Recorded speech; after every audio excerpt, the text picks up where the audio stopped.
Hey guys, Jason here for TheChartGuys taking a look at gold. A little bit of a head cold today, so things are going to sound weird and a little bit different. All right, so first, it's Monday, so we always clear our charts. Taking a look at the monthly time frame.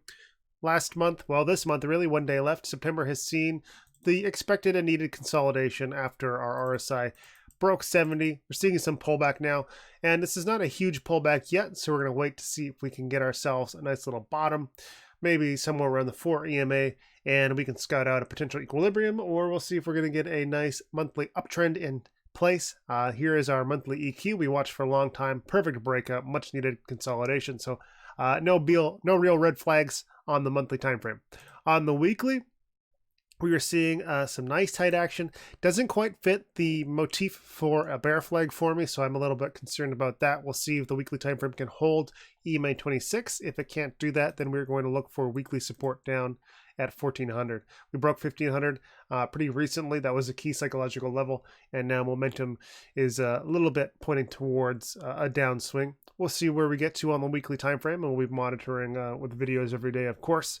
But that's where we are. Weekly downtrend, high, low, lower, high, lower, low. On the daily time frame, we had a nice, weird-looking head and shoulders. So we saw that play out. We saw a break of the neckline.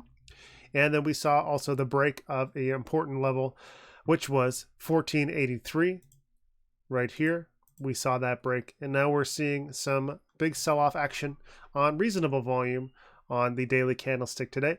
So what we'll expect to see is an attempt by the bulls to get back up and see if we can't get a lower high under 1535. That will continue that daily downtrend, because that's really what the significance of losing 1483 is. We have a lower high, we got a lower low, and now we got a lower low. So daily downtrend is intact. Daily support does exist, albeit at 1430.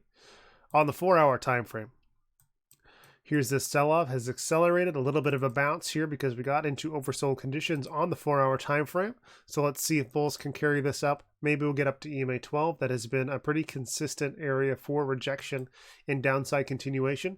And we've got quite a ways to go for bulls to get a new high over 1503, which puts us right on the wrong side for the bulls of that 1500 psychological level.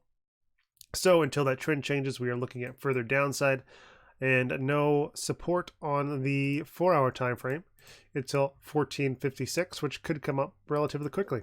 On the hourly time frame, pretty clear hourly downtrend, currently coming up to test EMA 26 probably in the next few hours or so, but very, very strong downtrend. Support is the same at 1456.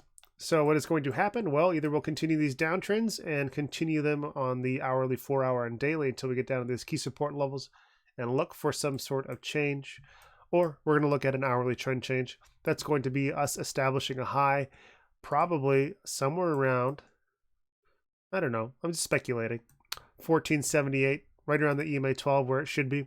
And then I want to see us establish a higher low over 1464. We're not going to expect a big monster move to the upside right now. What we need to do is carve out new support, and we need to look for trend changes, which look like this.